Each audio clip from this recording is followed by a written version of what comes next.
मुखं करोति वाचालं पङ्गुलङ्गायते गिरिं यत्कृपां तमहं वन्दे श्रीगुरुदिनतारिणं परमानन्दहेमाधव श्रीकृष्णचैतन्यैश्वरम् अजानुलम्बितभुजकनकावदातो सङ्कीर्तनैकपितरो कमलायताक्ष्य विश्वम्भरो द्विजवरयुगधर्मपालो वन्दे जगत्यकरो करुणावतारो। ओम नमो भगवते वासुदेवाय। ओम नमो भगवते वासुदेवाय। ओम नमो भगवते वासुदेवाय। हरे कृष्णा। सभी वैष्णवों को स्वागत है। हम लोग ने चर्चा कर रहे थे अक्षय तृतीया के दिन। वो उस दिन एक प्रसंग का हमने चर्चा किए थे, थोड़ा भगवान परशुराम जी के बारे में। तो भगवान परशुराम जी का प्राकट्य के बारे में हमने बतलाए थे। वापस हमने एक बार उसको दोहरा लेते हैं। तो महाराज गाधी की एक पुत्री थी जिनका नाम है सत्यवती। और ये सत्यवती जो है बड़े सुंदर कन्या थी। और सत्यवती को विवाह करने के लिए रुचिक करके एक ब्रह्मर्षि, उनका इच्छा हुआ कि सत्यवती से विवाह कर, बड़े सुंदर है। तो उन्होंने जाके महाराज गाधी को जब प्रस्ताव रखे कि विवाह करना चाहता हूँ, तो उन्होंने बोले कि उन्होंने देखा कि एक्चुअली ये उत्तम नहीं है कि मेरा बेटी तो ऐसे क्षेत्रीय परिवार से है, ये तो उत्तम ब्राह्मण है, ये तो ब्रह्मर्षि है। पर टाल नहीं पाए, मना नहीं कर पाए, मगर ये उस प्रस्ताव को एक प्रकार से टालने के लिए उन्होंने ऐसा प्रस्ताव रखा कि देखो भाई, हमको आप विवाह करोगे तो दहेज आपको देना पड़ेगा। क्या चाहिए? हमें 1000 ऐसे घोड़े चाहिए जो सफेद हों बिल्कुल, और उनके कोई एक दोनों में से एक कान जो है काला होनी चाहिए। 1000 ऐसे घोड़े चाहिए। तो ये तो रुचिक जी गए और देवलोक से ऐसा 1000 घोड़ों को लेके आगे। ब्रह्मर्षि थे बड़ा तेजवान थे, तो लेके आके दे दिए। तो तब गाधी और कुछ महाराज गाधी कुछ बोल नहीं पाए और उनको विवाह कराना पड़ा उनकी बेटी को उनके साथ। तो विवाह हो गई रुचिक का और सत्यवती का। तभी रुचिक जो थे, ये जो है ब्रह्मर्षि होने के कारण बड़े शक्तिशाली थे। तो उनकी जो सास थी, यानी सत्यवती की माँ थी, और सत्यवती दोनों मिलकर रुचि को रिक्वेस्ट किए। बोले कि देखो, आप तो ब्रह्मर्षि हो, आप तो पूरा शक्तिशाली हो, आप हमें संतान के लिए आप आशीर्वाद दीजिए।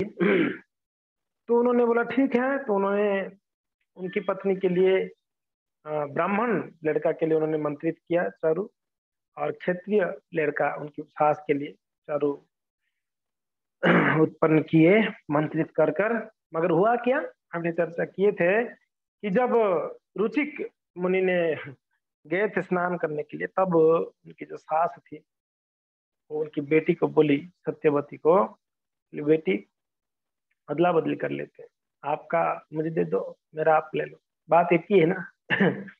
लोग ये बहुत असंतुष्टि असंतुष्टि, जो मिला उसमें संतुष्ट नहीं है हमें, ये प्रॉब्लम है हम लोग का। हमने युधिष्ठिर यज्ञ संवाद में क्या पढ़ा? संतुष्ट रहना है। अप्रवासी च अरुणी च साकम पचति गेहिनी दिवसाष्टमो भागे। 5वां छठा दिवस में अगर पत्नी साग भी बना के दे देती तो भी प्रसन्न रहनी चाहिए। असंतुष्टि ही हमारा दुख का कारण है, सेटिस्फेक्शन नहीं है कोई भी चीज में, इसलिए प्रसन्नता। कोई प्रसन्न होना चाहता है तो जो भी मिल गया उसमें वो जो है सोचना चाहिए मेरे कर्मों के अनुसार यही लिखा हुआ है, क्या कर सकते हैं। तो खैर, यहाँ पर रुचि की जो सांस थी, उन्होंने उस बेटी का चरु ले लिया और अपना चरु उनको दे दिया। तो दोनों ने खा लिए। जब रुचिक जी आए तब देखे, अरे ये तो गड़बड़ हो गया, उल्टा पुल्टा हो गया, अदला बदली। तो बोले कि आपको पता है, उनकी पत्नी को बोले, सत्यवती को, आपको पता है कितना घोर काम किया आपने? आपके गर्भ से एक घोर क्षत्रिय प्रकट होगा, और वो ना बड़ा भयानक होगा, तबाही मचाएगा वो। तो ही तो डर गई उनकी पत्नी, बोले ऐसे क्यों आप बात कर रहे हो, ऐसा नहीं होनी चाहिए। तो थोड़ा सा उनको मनाने के लिए प्रयत्न की, तो बोले चलो ठीक है, अपना पुत्र तो नहीं होगा मगर ये अपना पुत्र की पुत्र वो ऐसे होगा, बड़ा भयंकर क्षत्रिय बनेगा, उसका गुण क्षत्रिय का होगा और पूरा तबाही मचाएगा। तबाही यानी पूरा संसार में तहलका मचाने वाला है पृथ्वी में। तो ये रुचिक जी ने कहा। तो खैर रुचिक जी की इच्छा से बाद में सत्यवती का एक पुत्र हुआ, है कि नहीं। और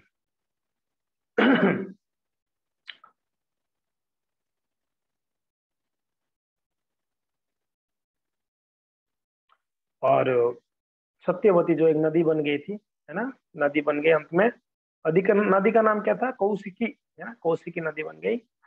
और खैर ये जो सत्यवती और रुचिक का पुत्र हुए उनका नाम है जमदग्नि। और ये जमदग्नि जो है ये बड़े सुंदर ब्राह्मण थे, सारे ब्राह्मणों का गुण उनके पास परिपूर्ण था, सम दम तप शौचम। और ये जमदग्नि रेणु की जो पुत्री थी रेणुका, उनसे विवाह किए और रेणुका के गर्भ से कई पुत्र उत्पन्न किए। और उसमें से जो छोटा बच्चा हुआ उनका बेटा, वो हुए परशुराम, भगवान परशुराम जी की जय हो। यहाँ तक हमने वैसे चर्चा कर लिए थे। तो परशुराम जी का प्राकट्य हुआ।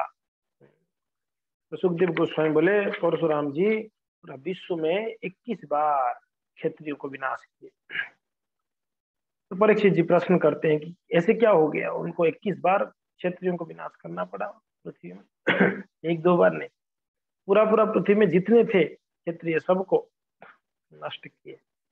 तो उसका कारण जो है बतलाते हैं सुत गोस्वामी। कहते हैं एक अर्जुन करके एक राजा था, ये माहिष्मति करके एक प्रदेश में वो राजा था, माहिष्मति का राजा अर्जुन। उसको कात्यवीर अर्जुन भी कहते हैं। क्या कहते हैं, कात्यवीर अर्जुन, कार्त्यवीर अर्जुन, कार्त्यवीर अर्जुन। और ये कार्त्यवीर अर्जुन जो है ये भगवान दत्तात्रेय जी का उपासक थे। तो उन्होंने घोर तपस्या किया दत्तात्रेय जी को प्रसन्न करने के लिए। और दत्तात्रेय जी जब प्रसन्न हो गए और उन्होंने प्रसन्न होकर दत्तात्रेय जी को 100 हाथ दिए, सॉरी 1000 हाथ, 1000 हाथ हुआ किनका, कार्त्यवीर अर्जुन का 1000 हाथ। तो उनको कहा गया सहस्त्रबाहु कार्त्यवीर अर्जुन। ये नाम में भी प्रसिद्ध हुए, सहस्त्रबाहु के नाम, बड़ा शक्तिशाली हुए, किसी को मानते नहीं थे, किसी को पूछते नहीं थे। क्षत्रिय थे एक, तो दूसरा 1000 हाथ, भाई 1000 हाथ होगा तो क्या नहीं कर ले हम लोग। एक एक हाथ में एक एक जन को गला पकड़ोगे तो 1000 हाथ में 1000 लोगों का गला पकड़ सकते हो, है मारने के लिए। और थे ये क्षत्रिय दुष्ट। तो खैर ये बड़ा रामायण में वर्णन आता है, वो एक बार नदी में स्नान कर रहे थे, है कि नहीं। और माहिष्मति के तट पर जो नदी थी वो स्नान कर रहे थे, और माहिष्मति की उस तरफ, नदी की उस तरफ जो है ना तट, उस तरफ और रावण रहते थे, रावण का साम्राज्य था उस समय। तो ये कार्तवीर अर्जुन जो थे सहस्त्रबाहु, इन्होंने एक बार स्नान करते करते ना अपने हाथों को ऐसे रोक दिए, उस नदी को पूरा पानी को ही रोक दिए, और रोक के उस पानी को दूसरे ओर मोड़ दिए। जाने वाला था तो ऐसा, तो रोक के उधर मोड़ दिए। और उस तरफ किसका साम्राज्य था, रावण का। वो पूरा रावण का साम्राज्य ही ये हो गया, डूब गया। रावण बड़ा क्रोधित हुआ, ये क्या है? कौन है भाई ऐसा बदमाश, मेरे साम्राज्य को डुबा। और वो आया रावण कूद कूद कर अपना सेना सामंत लेके, थोड़ा हंगामा किया। तो सहस्त्र बाहु यानी कार्तवीर अर्जुन क्या किए, उनको ऐसे पकड़े, एक हाथ में पकड़कर उनकी जो काख थे ना, काख के नीचे दबा दिए। बड़ा आया ये जो रावण थे ना, देखो रावण इतना बड़ा पराक्रमी थे। रावण के बारे में रामायण में वर्णन आता है, रावण जैसे धृकुटी उठाता ना, ऊपर देवलोग डरते थे, कांपते थे। मरते लोग में कांपते थे तो कांपते थे लोग, ऊपर देवलोक में भी डरते थे इसको, इतना भयंकर। और नीचे की पाताल लोक के और भी सब लोग डरते थे। तीनों लोग एक को एक जल कंपा के रखा था, डरा के रखा था रावण। अगर उस रावण को सहस्त्रबाहु ने अपने काख में दबा दी, दबा, स्नान वान किए फर्स्ट क्लास करके घर पे गए, घर पे जाके जब धोती पहनना था, चेंज करना था, तब ऐसे झाड़े धोती, तब तक उनके काख में से गिरा रावण। ले, अरे यार इसको तो भूल ही गया था मैं। और वो रावण को लेके बंदिशाला में, जेल में रख दिए। बोले तू यही पड़े रहे। कई दिनों तक रहा रावण एक्चुअली जेल में। बेचारा बाद में दया आके बोले छोड़ो यार, इसको रख के क्या करना है। रावण को फिर छोड़ दिए थे। तो ये थे सहस्त्रबाहु, बड़े पराक्रमी थे, रावण को ही बेचारे को बंदी बनाने वाले। तो ये एक बार का कथा भागवत में वर्णन आती है। एक बार ये कार्तवीर अर्जुन उनकी कई हजारों सेनाओं को लेते हुए वो क्या किए, ऐसे ही घूमने के लिए निकले थे।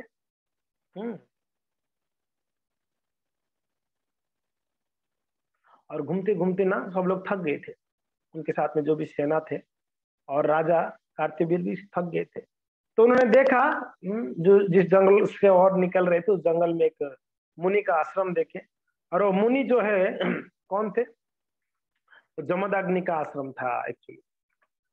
तो देखिए बड़ा शांत परिवेश था, महात्मा जमदग्नि वहां बैठ के तपस्या कर रहे थे। तो बोले कि चलो यहाँ थोड़ा आराम विश्राम करते हैं, कर कर फिर हम चलेंगे। तो ये लोग एक दो लोग नहीं थे, हजारों लोग थे, सेना सामंतों को लेके आए थे। एक्चुअली कहीं युद्ध करने गया था, वहां से आते समय थका हुआ था। तो वहां पर गए मुनि के आश्रम में। चलो भाई कुछ नहीं तो पानी वानी तो मिल जाएगा इनके घर पे, थोड़ा पानी वानी पी के थोड़ा बैठ बैठ के चले जाएंगे। तो जब मुनि के आश्रम में पहुंचे, जमदग्नि देखे भाई राजा है और साथ साथ में प्रजा भी है उनके साथ, यानी सेना भी है, तो इनका उत्तम व्यवस्था होनी चाहिए। तो उन्होंने कुछ ही क्षणों में जमदग्नि ने सारे खाने पीने के लिए, सभी के लिए, हाँ ये जितने हजारों थे सभी के लिए व्यवस्था कर दी। विद इन ए मिनट, एक दो मिनट में सब तैयारी। बोले आप बैठिए भोजन करिए। वो तो पानी मांग रहे थे, भोजन ही करके जाइए आप। भोजन, बोला हाँ बिल्कुल। तो बैठे खाने के लिए। भाई इतना जल्दी तैयारी, क्या पहले से पता था क्या? कंफ्यूजन में थे, डाउट में थे, और उनको अच्छे से खिलाए और जितना चाहिए उतना खाए। ऐसा नहीं कि कम पड़ गया, कोई सब्जी, कोई स्वीट, कोई पूरी वगैरह ना, जितना चाहिए गरम गरम आता था खाते थे बढ़िया से। सब खा पी के सब प्रसन्न हो गए। उसके बाद जूस भी आया, पिए आम का जूस, ये जूस, वो सब वेरायटी वेरायटी। अरे बहुत वेरायटी। ये लोग तो सोचे यार हमारे राजमहल में इतना कभी नहीं मिला था जितना ये महात्मा जी खिलाया। बहुत प्रसन्न हो। मगर राजा कार्तवीर अर्जुन का दिमाग में घंटी बजने लगा, यार ये फकीर बाबा जंगल में रहता है, ये लाया कहां से इतना कुछ, हाँ ये सारा चीजें। तो उसने इंक्वायरी करते हुए जब देखा, पता चला कि उनके पास एक गाय है, कामधेनु गाय, उसका नाम है कामधेनु। ये कामधेनु गाय जमदग्नि के आश्रम में रहता बछड़े के साथ। और ये कामधेनु यानी जो आप कामना करोगे ये धेनु देने वाला है। ये गाय है, आप जो इच्छा करोगे वो दे सकता है।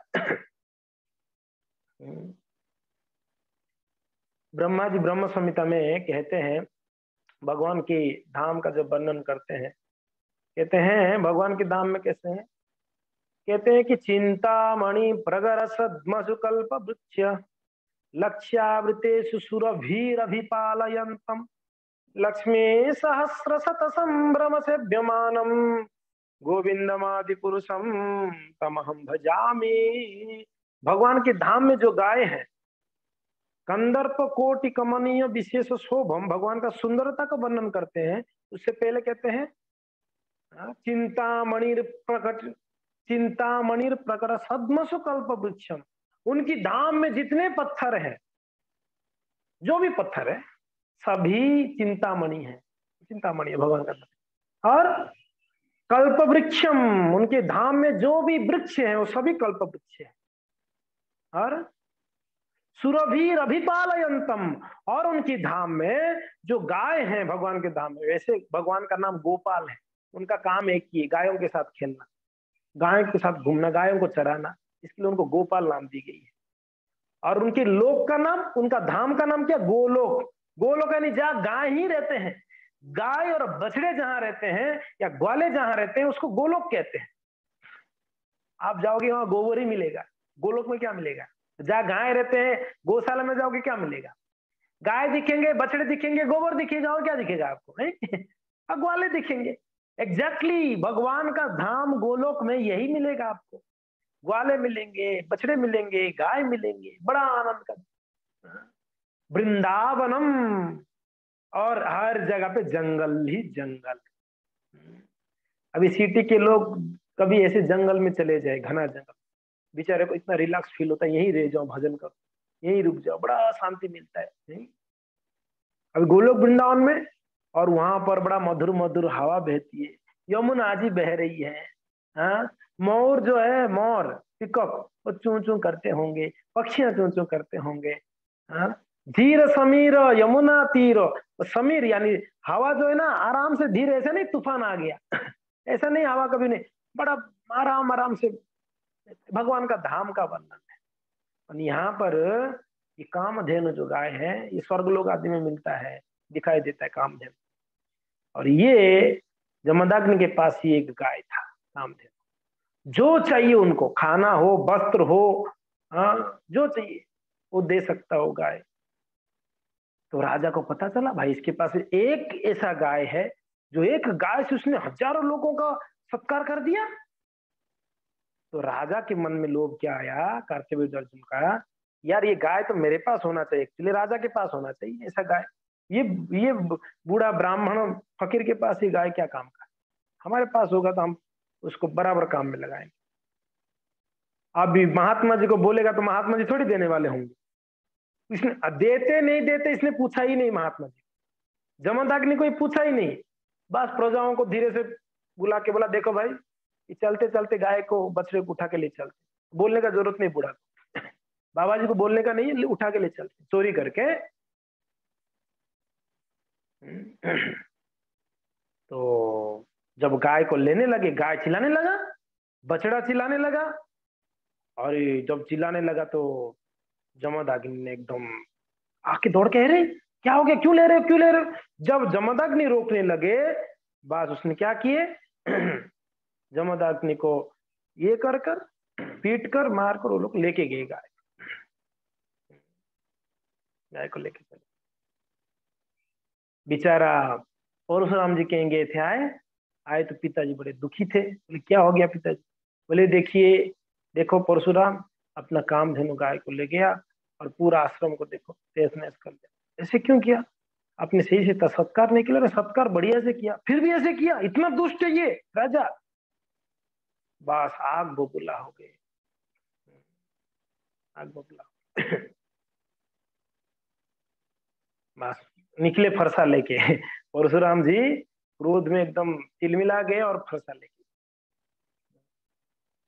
और फरसा लेके जाके, अब कार्तवीर्य अर्जुन गाय तो ले गए थे, अभी राज्य में प्रवेश ही नहीं किए थे उन्होंने, माहिष्मति में अभी प्रवेश ही नहीं किए थे, माहिष्मति से प्रवेश करने से पहले ही ये पहुंच गए। और परशुराम जी पहुंचकर बस जितना सेना थे उनके साथ में सबको एक एक जन को काटने लगे, काट काट के सबका सर से धड़ अलग कर दिया। अंत में कार्तवीर्य अर्जुन ने जब टूट पड़ा, अभी तो था ही पराक्रमी कार्तवीर्य अर्जुन, इतना बड़ा, हजारों हाथ था उनके पास भाई। अब इनका हरे सभी हाथों को भगवान अपनी फरसा से काट डाले, काट के उनका सर को भी धड़ से अलग कर दिए, बस करके आ गए अपने आश्रम में वापस, गाय को लेके आ गए। अब जब, और उनके पास पता है ये कार्तवीर्य अर्जुन के पास कितना सेना था पता है, वर्णन आता है भागवत में, 1000 अक्षयणी सेना था उनके पास। कितना 1000 अक्षयणी सेना को अकेले परशुराम जी ने मारा। आप सोचो क्या पराक्रम होगा परशुराम जी का, अद्भुत पराक्रम, अद्भुत। अब एक अक्षयणी में कितना सेना होते हैं आप लोगों को पता ही होगा, एक अक्षयणी में नहीं पता है, एक अक्षयणी में 21,870 रथी होते हैं, रथ के ऊपर बैठ के युद्ध करने वाले 21,870 रथी, और उतना ही परिमाण में 21,870 हाथी के ऊपर बैठ के युद्ध करने वाले होते हैं। कितना हो गया, 21,000 प्लस 21,000 कितना हो गया, 42,000 हो गया, लगभग 43,000। तो ये हो गया रथी और हाथी के ऊपर चढ़ के युद्ध करने वाले। और घोड़े के ऊपर बैठ के युद्ध करने वाले 65,610 योद्धा, 65,610 घोड़े के ऊपर बैठ के युद्ध करने वाले, एक अक्षयणी में बोल रहा हूं, इतने ये सब होते हैं। और पैदल कितना होते हैं पता है सैनिक?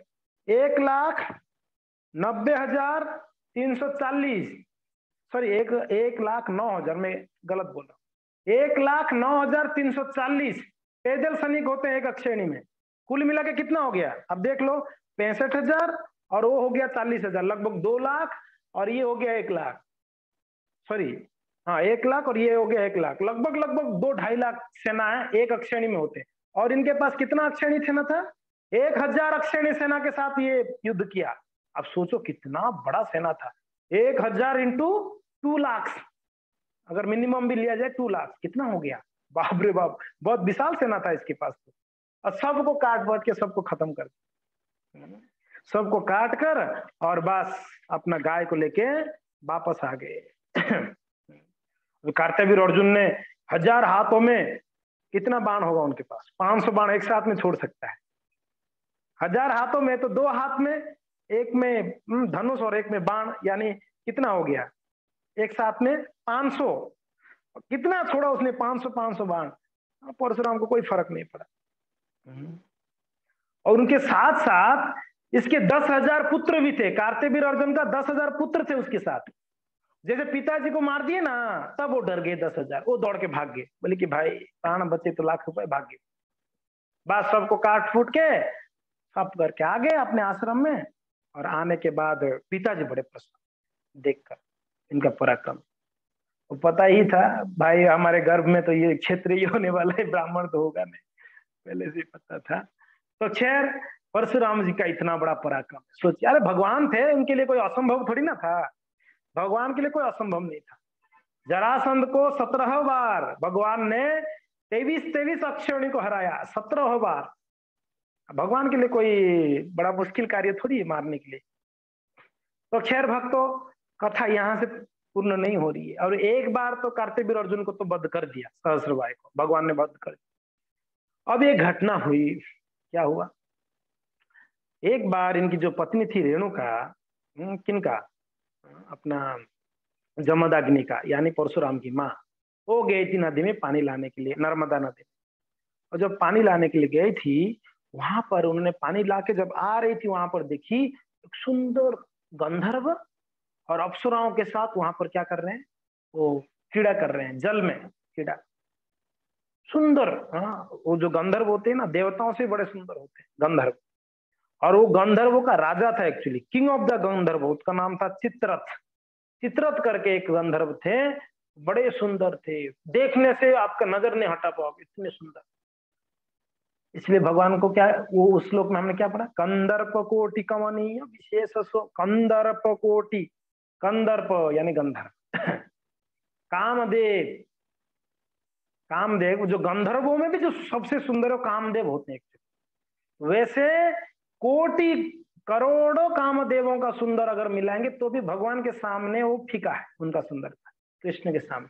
तो वही गंधर्वों में एक चित्ररथ थे उनके राजा, वो वहां पर जल क्रीड़ा कर रहे थे। तो अभी रेणुका गई थी पानी लाने, उसका नजर ऐसे ही पड़ गया आते समय, तो पड़ गया तो इतना सुंदर है, थोड़ी खड़ी हो गई।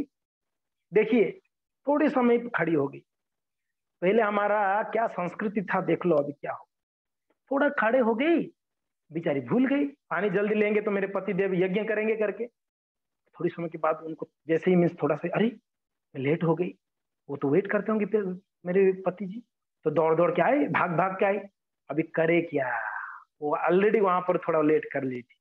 तो घर पे आई तो चलो लेट तो की मगर डरी भी हुई थी। डर क्या था इनके मन में कि मेरे पति को अगर ये पता चल जाए, क्योंकि वो तो तपस्वी है, वो तो सिद्ध है, उनको अगर ये कहीं पता चल जावे क्या कि मैंने वहां पर उस पर पुरुष की और अट्रैक्ट हो गई थोड़ी समय के लिए, तब मेरा खैर नहीं, ये छोड़ेंगे नहीं। वो डर था इनके मन। देखो क्या संस्कृति, एक पर पुरुष को थोड़े समय के लिए सिर्फ ऐसे, इतना सुंदर भी थे वो, थोड़ा सा देख ली बस, उतने में उनका डर था कि पति मुझे कोई दंड ना दे। आई पति के सामने, पानी रखी और मुंडी नीचे कर दी। उनको पता था मैंने गलत कर लिया ऑलरेडी, तो मुंडी नीचे करके खड़ी थी। जमदाग्नि बोले क्या हो गया, कुछ नहीं बोल रही थी। बिल्कुल एकदम मुंडी नीचे कर। मुंडी नीचे कौन करता है? जो गलती करता है ना वही मुंडी नीचे करते हैं। जो गलती करते हैं ना वो मुंडी से नीचे कर लेगी, गलती हो गई।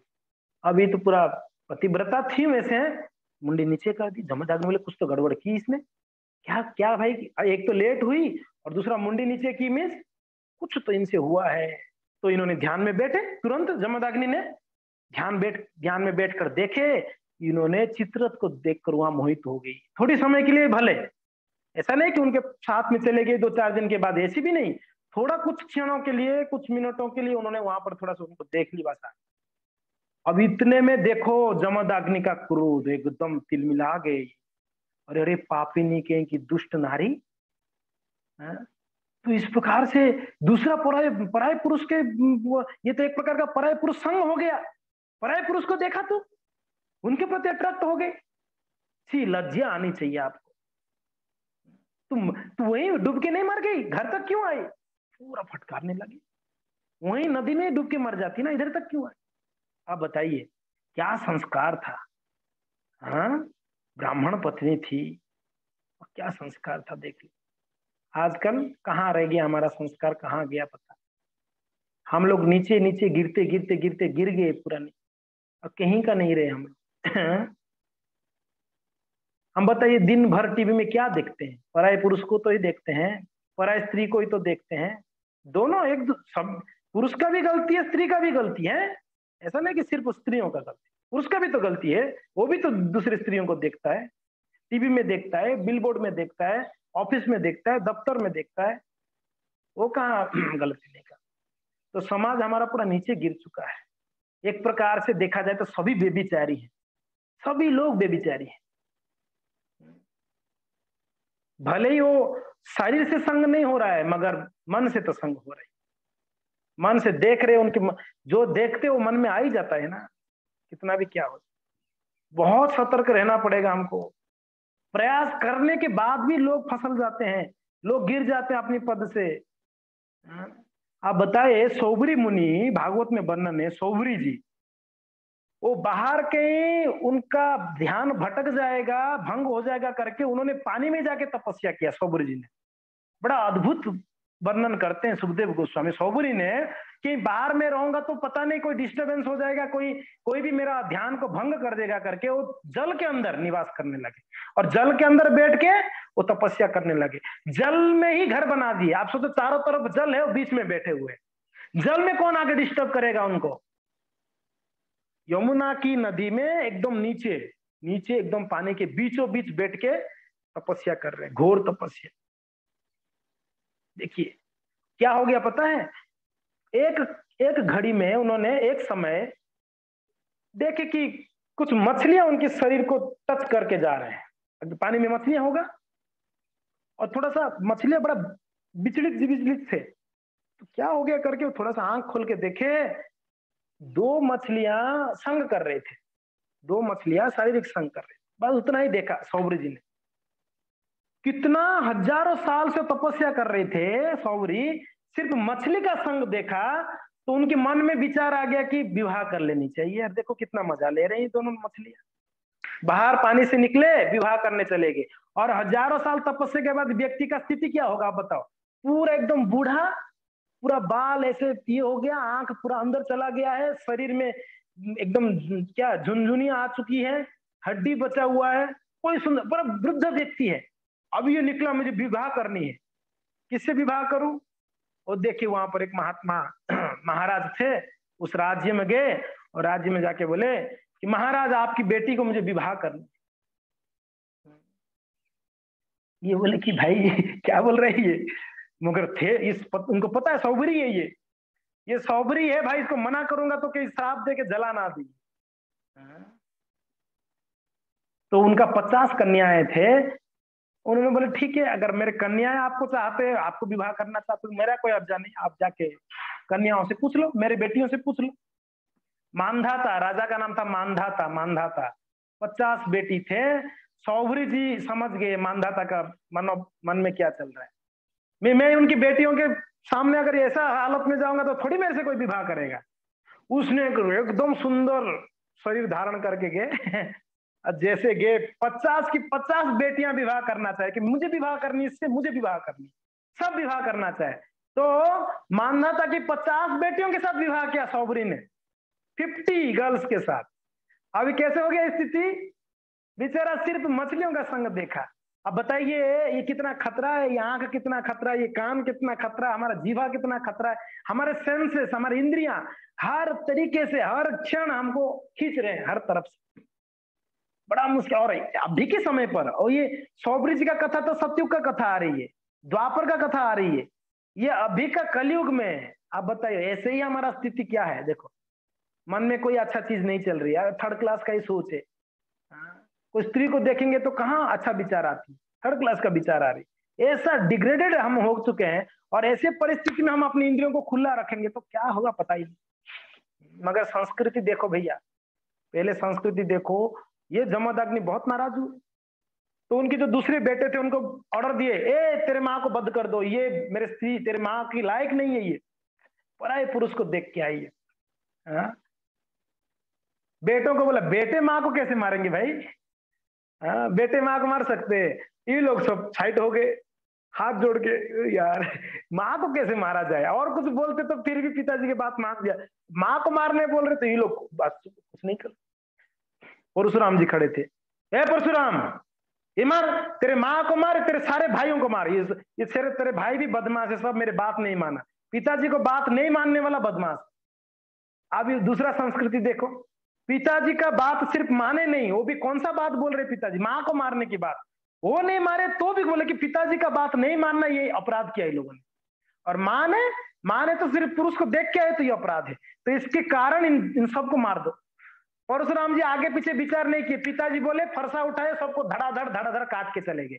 माँ को भी काट डाला सर से धड़, सारे भाइयों को भी सारा सर से धड़ अलग कर दिया, बस खत्म, सब वहीं पर गिरे।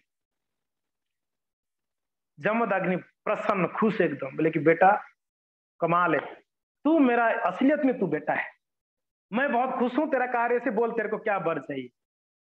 परशुराम जी हाथ जोड़ के बोले पिताजी आप वर देना ही चाहते हो, माँ को भाइयों को जीवित कर दो, मगर साथ साथ में उनको पता भी नहीं चलना चाहिए मैंने उनको मारा था, ऐसा मुझे आप वर दे देना।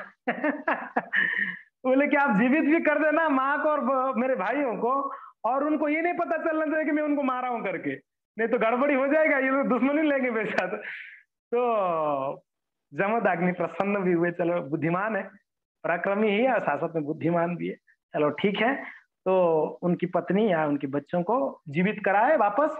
और देखो तीसरी बात है, क्या शक्ति था उस समय मुनि ऋषियों का, वो मार भी सकते थे जीवित भी कर सकते थे, ये शक्ति उन लोग का, ये ऐसे ब्राह्मणत्व था।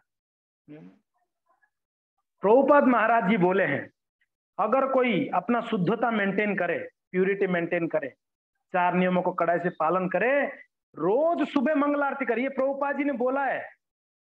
12 साल तक अगर कोई मंगल आरती विदाउट फेल अटेंड करेगा, 16 माला जप करेगा, 4 नियमों का पालन करेगा, वो व्यक्ति जो बोलेगा वो होगा। क्या बोले प्रभुपाद जी ने, वो व्यक्ति जो बोलेगा वो सत्य होगा 100%। आप लोग आज से ट्राई कर सकते हो 12 साल तक के लिए, एक भी दिन मंगल आरती मिस नहीं, 16 माला मिस नहीं, 4 नियम को कड़ाई से पालन, अगर इतना करोगे तो आप जो बोलोगे वो सत्य होगा। अरे सिर्फ आप जब भी करते हैं ना अच्छे से, आप बोलते तो सत्य हो जाता है कभी, सिर्फ जब करने वाला बोलते सत्य हो जाता है। तो खैर जो भी है, ये महात्मा जी उनको जीवित कर दिए, और करने के बाद और उन लोग को लगा कि भाई हम तो सो के ही उठा, अभी अभी सो के उठा, उनको ऐसा लग रहा था सोए थे उठ गए, जमदग्नि की पत्नी और बच्चों। तो इस प्रकार से जमदग्नि जो है प्रसन्न थे। तो एक समय की बात है,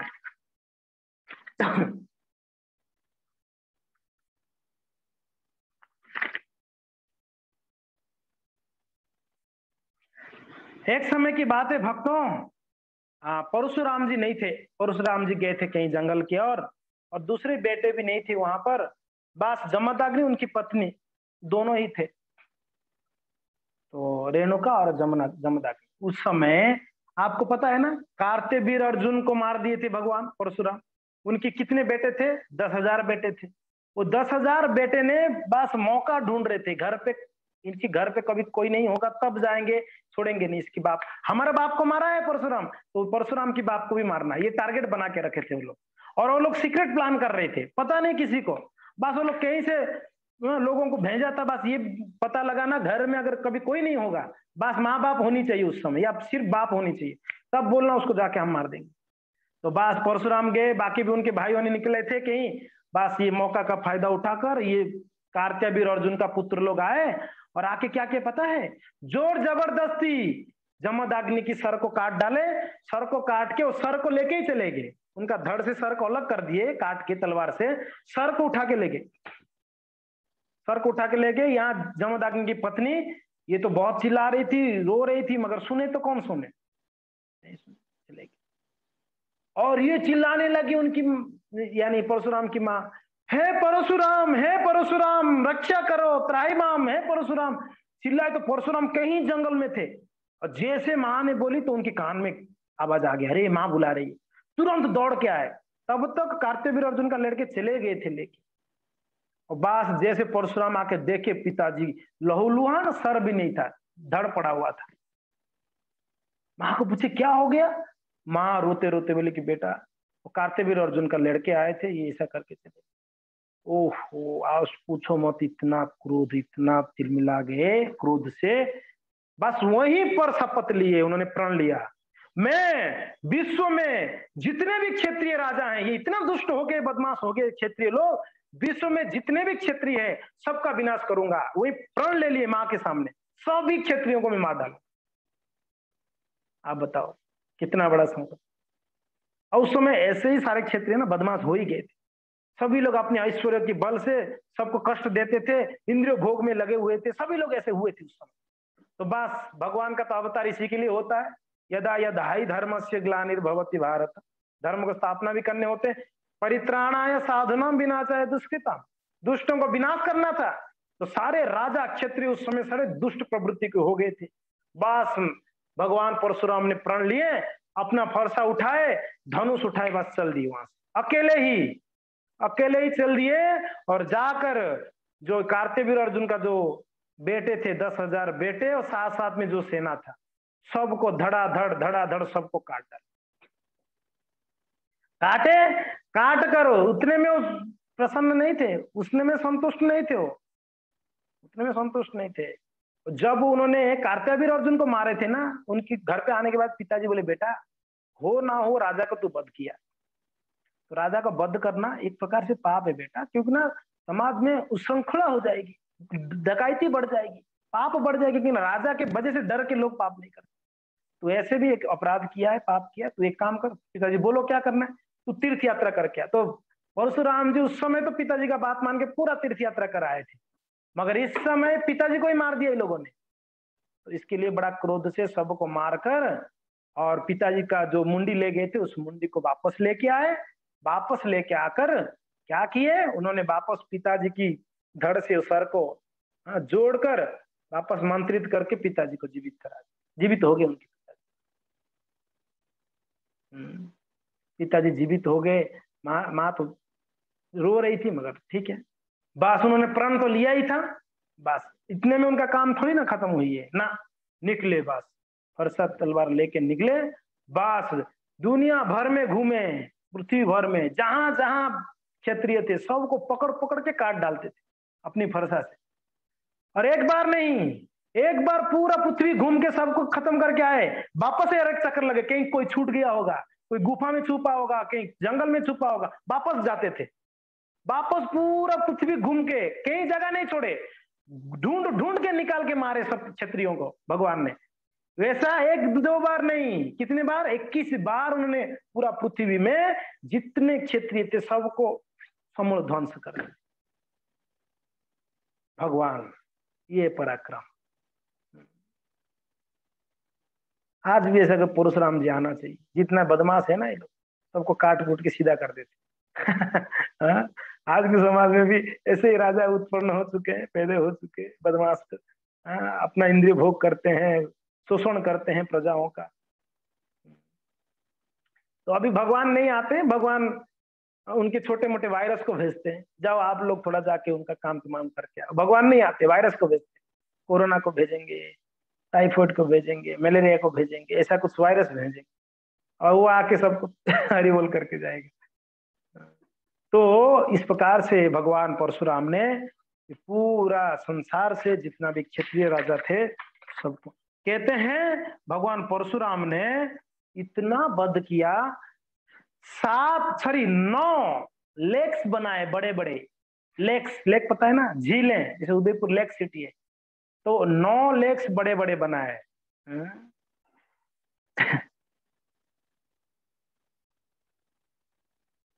9 लेक्स।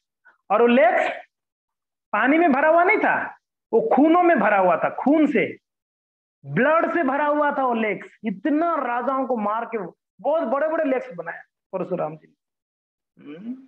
और इस प्रकार से परशुराम जी लास्ट में उन्होंने रेस्ट करना था, थक गए थे भाई, 21 बार पूरा पृथ्वी में ये किए तो थक गए थे। तो परशुराम जी क्या किए, उनको कहीं जाके रेस्ट करना था, तो कहाँ रेस्ट करो, हर जगह पे खून खून खून खून सब कहीं कहीं रेस्ट करने की जगह नहीं था उनके। तो भगवान परशुराम ने अपनी जो फरसा था ना, उस फरसा को उन्होंने फेंका, ऐसे फेंके तो पृथ्वी में जो स्थान था वो तो सना हुआ था खूनों में, तो उन्होंने एक नया ही एक जगह को क्रिएट किया, उनकी फरसा जाके एक जगह पे टच हुआ समुद्र में, वो एक बहुत बड़ा विशाल का एक एरिया जो है क्रिएट हुआ उनके फरसा से। उस जगह को परशुराम क्षेत्र कहा जाता है। जो क्षेत्र को परशुराम ने क्रिएट किया उसको, वो ये सिर्फ भूमंडल का नहीं था, ध्यान रखना, ये पृथ्वी का नहीं था, वो जल का स्पर्श हुआ, तो जल के कुछ एरिया परशुराम ने स्वयं क्रिएट किया, परशुराम क्षेत्र। आज भी अगर आप जाएंगे महाराष्ट्र के कुछ एरिया से लेके कर्नाटक तक वो फैला हुआ है, उस एरिया समुद्र की तटवर्ती है। और आज भी परशुराम जी विराजमान है। परशुराम क्षेत्र, उडुपी आप लोग नाम सुना होगा ना, उडुपी, ये उडुपी परशुराम क्षेत्र है, परशुराम जी का क्षेत्र। तो वहां जाके परशुराम जी विश्राम किए। आज भी परशुराम जी का वहां भव्य मंदिर है, आप जब जाएंगे परशुराम जी का दर्शन कर सकते हैं। तो इस प्रकार से परशुराम जी लीलाएं किए। राम अवतार में वर्णन आता है एक घटना, परशुराम जी वहां पर भगवान राम और परशुराम दोनों का आमने सामने मुलाकात हुई थी। राम इसमें रामायण में वर्णन है। तो भगवान राम ने सीता मैया को स्वयंवर से जीत कर ला रहे थे, जनकपुरी से रिटर्न आ रहे थे, तो उन्होंने शिव धनुष को तोड़ दिए थे। हमने एक कथा बताए थे शिव धनुष के बारे में आप लोगों को, है ना। तो ये शिव जी का धनुष था, उस धनुष को तोड़कर वो सीता जी को ले आए थे। तो परशुराम जी का भेंट हुई, तो भेंट हुआ तो क्या भाई, बड़ा डंका बज रहा है कि शिव धनुष तोड़ दिया, शिव धनुष तोड़ दिया, चारों तरफ डंका बज रहा है, कौन है ये देखो, मैं थोड़ा शिव धनुष को तोड़ने वाला कौन पराक्रम, भगवान राम। ये लड़का शिव धनुष तोड़ सकता है, दिखने में दुबला पतला यानी उनके हिसाब से, यार इसके शरीर में मांस ही नहीं है क्या, शिव धनुष को तोड़ेगा, उसको उठा ही नहीं सकेगा ये लड़का। उनको पता नहीं कि सामने वाले भी तो भगवान है, आप हो तो क्या हो। तो बोला आप क्या शिव धनुष को तोड़ दिया, मेरा धनुष तोड़ के बताओ। उनके पास भी एक धनुष था, वो भी महादेव जी का था। बोले इसको तोड़ के दे। अब भगवान राम जो उसको भी तोड़ ताड़ के ठीक कर। बोले कि हाँ ये तो फिर आप हाथ जोड़ दिए। बोले कि आप कौन है, मैं राम हूँ, मैं परशुराम हूँ, दोनों राम मिले वहां तो परशुराम जी का प्रसंग रामायण में आती है, आप उसको पढ़ सकते हैं। इस प्रकार से परशुराम जी ने विशेष करके इस संसार में दुष्टों के विनाश करने के लिए ही आए थे, दुष्टों को संहार करने के लिए। श्रील प्रभुपाद जी एक तात्पर्य में बहुत सुंदर बात कहते हैं, उसको हम पढ़ के क्लास को विराम देंगे क्योंकि दूसरा एक क्लास है। सो इसको हम पढ़ लेते हैं, थोड़ा सा सब लोग ध्यान से देख लीजिएगा प्लीज। परशुराम भगवान है और उनका शाश्वत ध्येय है परित्राणाय साधुनाम विनाशाय च दुष्कृताम, भक्तों की रक्षा और दुष्टों का विनाश करना। भगवान के अवतार लेने के कार्यों में से एक है सभी पापी लोगों का वध करना। भगवान परशुराम ने सारे क्षत्रियों का क्रमशः 21 बार वध किया, क्योंकि वे ब्राह्मण संस्कृति के पालक नहीं थे। यह तो वो जो क्षत्रियों को मारे वो कोई ब्राह्मणों को नहीं मानते थे। ब्राह्मणों को एक्चुअली क्षत्रियों का कार्य ब्राह्मणों को सुरक्षा देना, स्त्रियों को सुरक्षा देना, बच्चों को सुरक्षा देना, मगर वो नहीं करते थे। इसके लिए उन्होंने 21 बार ये जो सभी क्षत्रियों को वध किए। यह तो बहाना था कि क्षत्रियों ने उनके पिता का वध कर डाला था।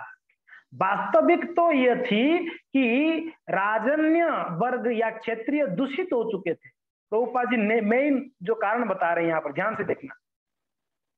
ऐसा प्रतीत क्या होता है कि भाई उनके बाप को मारा तो देखो सबको मार दिया, ये क्या बात है यार, ऐसे थोड़ी है, भगवान हो कैसे कैसे कर दिया, बाप के बदले में पूरा संसार में क्षत्रियों को मारना, ये तो गलत है।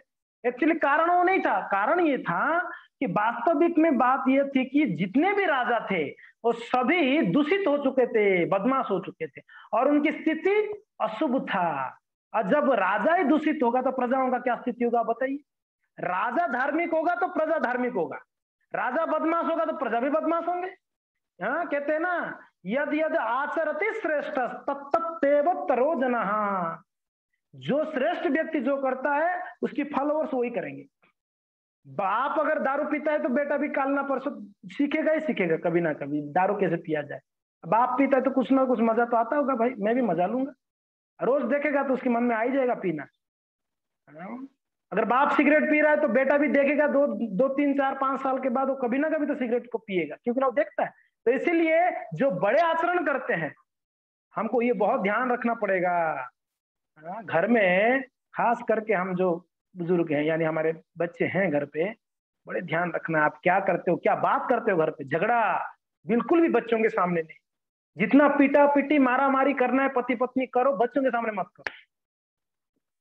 आप बोलोगे प्रभु जी आप झगड़ा करने बोल रहे हो, अरे नहीं, झगड़ा करने नहीं बोल रहा हूँ, मैं बोल रहा हूँ कभी झगड़ा करना है भी बच्चों के सामने बिल्कुल अलर्ट रहना है। वो पता है उनके दिमाग में बहुत असर पड़ता है अगर माता पिता अगर झगड़ा करते हैं, बहुत असर पड़ता है। और सिर्फ झगड़ा की बात नहीं, टीवी हो, आप टीवी देख रहे हो, पिक्चर देख रहे हो, बस बच्चे बोले जाके तू जाओ जाओ पढ़ाई करके, ना वो नहीं करेगा पढ़ाई, काय से करेगा। अब माता पिता टीवी देखोगे बच्चा पढ़ाई करेगा, संभव ही नहीं, उसकी पढ़ाई में ध्यान नहीं होगा। तो जो हम करते हैं ना, ये तो संस्कृति, यही तो हम सिखा रहे हैं बच्चों को, अपने अपने आचरण के द्वारा बच्चों को हम सिखाते हैं। तो इसके लिए माता पिता, राजा या धार्मिक कोई धार्मिक अनुष्ठान का कोई क्या बोलते हैं उच्च पदवी में होने वाला गुरु, ये सभी को बहुत ध्यान रखना चाहिए अपनी पदवी का, क्योंकि ना वो गलती करेंगे उनकी फॉलोअर्स गलती करेंगे, उसके लिए बहुत ध्यान रखना चाहिए। तो श्रील प्रभुपाद जी यहाँ पर कहते हैं, और थोड़ा सा है तात्पर्य, कहते हैं कि शास्त्र में विशेष रूप से भगवत गीता में ब्राह्मण संस्कृति के लिए आदेश है, क्या है, चातुर्वर्ण्य महासृष्टम गुणकर्म विभागस। प्रकृति के नियमानुसार चाहे वो परशुराम का युग हो या वर्तमान युग हो, यदि सरकार निकम्मी तथा पापमय हो जाती है, समझ रहे हैं क्या बोल रहे हैं प्रभुपाद जी, अगर सरकार निकम्मी या पापमय हो जाती है और वो ब्राह्मण संस्कृति की परवाह नहीं करती है, साधु संस्कृति का परवाह नहीं करती है, भक्तों को रक्षा नहीं करती है, तो परशुराम के समान ईश्वर का अवतार अवसंभावी है, जो अग्नि अकाल, ये देखिए प्रभुपाद जी एकदम क्लियर कर दिए यहाँ भगवान अवतार लेते हैं कैसे, जो अग्नि अकाल बीमारी या अन्य विपदा से प्रलय उत्पन्न कर देंगे। ये जो आज बीमारी आई है ये भगवान का ही एक प्रकार का ही क्या बोल सकते हैं, उनका ही शक्ति आया है, दुष्टों को विनाश करने के लिए आया है, जितने पापी है सबको विनाश कर। ये भगवान, ये प्रभुपाद जी ने देखो वो कब बता दिए थे, ये आज हो रही आप देखें। जब भी सरकार ईश्वर की सर्वश्रेष्ठता का अनादर करती है और वर्णाश्रम धर्म की रक्षा नहीं करती है तो उसे उसी प्रकार की तबाही सहनी पड़ेगी जैसे कि पहले परशुराम द्वारा उत्पन्न की जा चुकी है। आज देखो संसार में कितना तबाही मच रही है, आप देखा है, अब वो हर देश में तबाही तबाही मचा हुआ है। कारण क्या है उसका, एक ही कारण है, जो राजा वर्ग हैं वो लोग दुष्ट बन गए हैं। राजवर्ग यानी जो कोई उच्च पदवी में है, कोई पोस्ट में है, कोई लीडर पोजीशन में है, वो लोग दुष्ट बन गए हैं। वो उनका इंद्रिय भोग ही जो है आधार बना दिया लोगों ने। तो इसके कारण, और ये देखिए ऐसे ऐसे ऐसे बीमारियां बहुत झेलनी होगी। ये मत समझिए अभी तो वैक्सीन आ गया तो हम इससे बच गए, चलो ठीक है, नहीं, पता नहीं 2 साल 4 साल में और कोई ऐसा वायरस आएगा, और 2 साल में और कोई वायरस आता ही रहेगा, ऐसी बीमारियां आता ही रहेगा, ऐसे संकट आशा ही रहेगा, ऐसे सुनामी आएगा, ऐसे हाँ तूफान आएगी, क्या है, भूकंप आएगी। इसका कारण यही है, संसार में जो उच्च पदवी में होने वाले पाप कर रहे हैं, और वो पाप कर रहे हैं इसके कारण उनकी जो नीचे वर्ग वाले हैं उनको फॉलो जो करते हैं वो लोग भी पापी बन रहे हैं। तो कुल मिलाकर पूरा संसार में पाप बढ़ गई है, और उसके कारण संसार में परशुराम जैसा अवतार क्या करते, तबाही मचाते।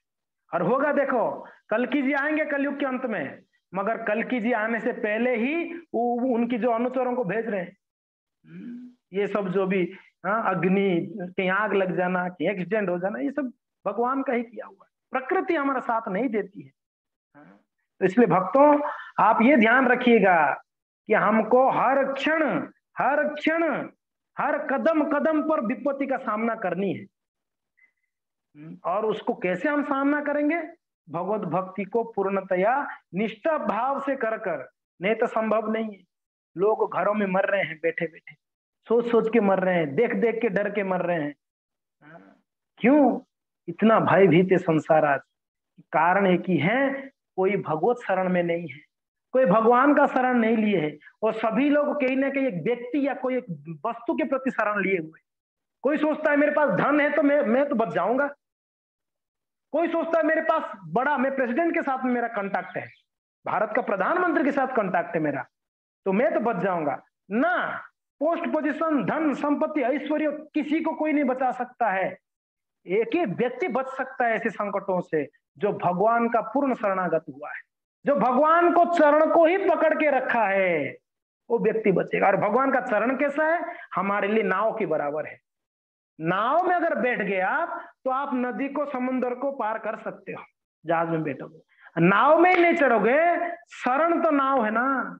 अभी बीच समुद्र में शरण क्या है आपके लिए?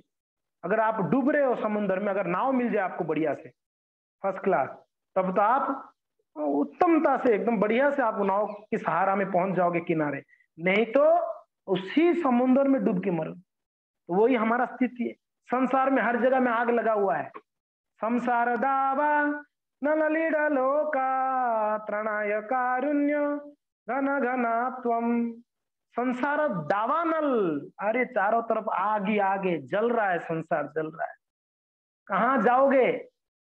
सब जगह आग लगाए तो आप कहां बच पाओगे? बताइए, कौन से ऐसे स्थान में आप बच पाओगे? ना, संभव ही नहीं है। त्राणाय कारुण्य घन घनात्म, जब तक बारिश नहीं होगी आग नहीं बुझेगी। आप कितना फायर ब्रिगेड ना बुला लो, संभव नहीं है जंगल का आग को बुझाना ना। इस संसार में ऐसे आग लगा हुआ है, हर हर जगह पे मर रहे हैं लोग, हर जगह पे बीमारियां, हर जगह पे बुढ़ापा का कष्ट, हर जगह पे तबाही मच रही है। राजस्थान में नोटिस आया ना, साइक्लोन आएगा करके ऐसे नोटिस ही आएगा? नहीं आएगा, आज नहीं तो कल, कल नहीं तो परसों, कभी तो कभी आएगा, और आना ही है। क्यों आना है? क्योंकि ना हम पापी बन गए संसार में, वो तो आना ही है। मगर भगवान के शरण लिए होंगे, वो ऐसा तबाही में वो नहीं डरता। जब प्रलय आई थी भक्तों, महाप्रलय, सारा संसार जलमग्न हो जाता है। प्रलय क्या है आप बताइए? आप लोग नाम तो सुना है, प्रलय हो जाएगा, ये प्रलय है क्या? प्रलय यानी पूरा संसार में जितना कुछ भी है सब कुछ जलमग्न हो जाएगा, जल में चला भर जाएगा पानी से, हर पूरा पृथ्वी पानी में डूब जाएगी। पृथ्वी ही नहीं, 14 लोग पानी में डूबेगा, सिर्फ पृथ्वी छोड़ दो आप, 14 लोग पानी में डूबने वाला है। तो आप बोलोगे कि पानी में डूबेंगे तो हमेशा ट्रेंड होंगे, पानी में भी जीवित हो सकते हैं, मछली बन गए होंगे तो बच ही जाएंगे ना हम लोग। तो अगर कोई ऐसे सोचेगा अभी तो मनुष्य जीवन है, चलो पानी में हम नहीं रह सकते, अगर मछली रहूंगा, जब प्रलय होगा तब मछली बना रहूंगा, तब तो मैं पानी में रह सकता हूँ तैर तैर के। नहीं, पानी मग्न तो होगा। वो पानी कैसा रहेगा पता है? प्रलय में आग से निपटा हुआ पानी रहेगा, आग और पानी मिक्सिंग रहेगा। पानी तो है मगर पानी के रूप में आग रहेगा। अगर कोई बच भी गया ना, वो जल के राख होने वाला उसमें। ये प्रलय, प्रलय के समय में ये होता है, और बड़ा भयंकर आग। आप लाभा देखा होगा ना, लाभा, पानी के अंदर आग, तो वो पूरा पानी अग्नि के साथ मिला रहेगा, पानी अग्नि मिला रहेगा, बचेगा नहीं कोई उसमें। ये है प्रलय। उस समय प्रलय में भागवत में वर्णन है, जो संत महापुरुष थे उस समय, भगवान ने उन लोगों को बचाने के लिए प्रलय में एक अवतार विशेष ले लिया, मत्स्य अवतार। मत्स्य अवतार लिए, एक नाव, राजा को बोले थे नाव में सबको बिठा देना जो साधु पुरुष है, नाव में बिठा दिया गया साधुओं को। बस उस नाव को, उस जहाज को भगवान स्वयं, जब तक प्रलय चलेगा, प्रलय कब तक चलेगा? ब्रह्मा जी का पूरा रात प्रलय होने वाला है। ब्रह्मा जी का 12 घंटा जो है, हम ये संसार चलेगा, ब्रह्मा जी का पूरा रात 12 घंटा उनका रात होती है, वो 12 घंटा प्रलय में रहेगा, यानी अनंत युगों तक। ब्रह्मा जी की एक दिन में पता हो हजारों चतुर्युग चला जाता है एक दिन में, हजारों चतुर्युग, तो कई युग चली जाती है, और तब तक क्या होता है, सब जलमग्न होता है। और तब भगवान ने सिर्फ वो जो भगवान शरण में है साधु महापुरुषों को, जहाज में भगवान पूरा प्रलय के टाइम पे घूमते रहेंगे जहाज को खींचते हुए, मत्स्य अवतार के रूप में। ये है भगवान, उनकी शरण में रहेगा, उनको बचाएंगे प्रलय में। तो ऐसा संकट आएगा, मगर भगवान के शरण में होगा, वो बचाएंगे हमको, हमको कहीं ना कहीं से बचाएंगे। आप विश्वास करिए कि जो विश्वास किया ना वो बचेगा, अविश्वासी लोग नहीं, विश्वास होने। अरे कोरोना में तो कितने मर गए, मैं कैसे जिंदा हो गया, मैं सोच रहा हूँ, मुझे भी तो कोरोना हुआ, तो मेरे एज वाले मरे हैं। कारण क्या है? जगन्नाथ के पास बास हैं, यही एक कारण है। जगन्नाथ जगन्नाथ सोच रहे होंगे यार मेरे इधर मरेगा तो पता नहीं मेरा ये घर अशुद्ध हो जाएगा, इसको मारूंगा, तो चलो तो बचा देता हूँ, कहीं बाहर जाके मरेगा ठीक है, मेरे घर पे तो ना मरे ये। तो या रहना भी एक बहुत बड़ी बात है, सिर्फ मंदिर में रहना ये भी कृपा है ठाकुर जी का। अब विचार करो, तो भक्त लोग सब स्वस्थ होने का कारण यह है, भगवत कृपा है उनके ऊपर, संसार में लोग मर रहे हैं। तो इसलिए भक्तों, ऐसा स्थिति हमको हर क्षण सामना करनी ही करनी है, घबराने नहीं है, डरने नहीं है, ऐसा आती रहेगी स्थितियां। तो इसके लिए सिंपल है, भगवान परशुराम की शरण लेनी, भगवान कृष्ण की शरण लेनी। भगवान कृष्ण ही हमको हर संकट से बचा सकते हैं। तो आज हम परशुराम जी का कथा श्रवण करके बस यही हम प्रतिज्ञा करेंगे, प्रण लेंगे, हे प्रभु हमको आपके शरण में रखिए, हमको दुष्ट होने मत दीजिए। अगर हमारे हमारे हृदय में जो दुष्ट राक्षस बैठे हैं, हे भगवान परशुराम उस दुष्ट राक्षसों को आप मार दो। इतने सारे राक्षस मेरे हृदय में बैठे हुए, आप हृदय में प्रवेश करो, आपकी फरसा से सबको काट डालो। काम, क्रोध, लोभ, मोह, मद मत्सर, ये सब दुष्ट बैठे मेरे हृदय। तो परशुराम जी से प्रार्थना कर सकते हैं, यह परशुराम मेरे हृदय की जो दुष्ट है, बदमाश है, राक्षस है, उस सबको काट डालो आप, और मेरा हृदय को शुद्ध कर दो, मैं भगवान का सेवा पूजा अच्छे से कर पाऊँ। ये आज आप प्रार्थना कर सकते। हरे कृष्णा। जय भगवान परशुराम की जय, श्रील प्रभुपाद की जय।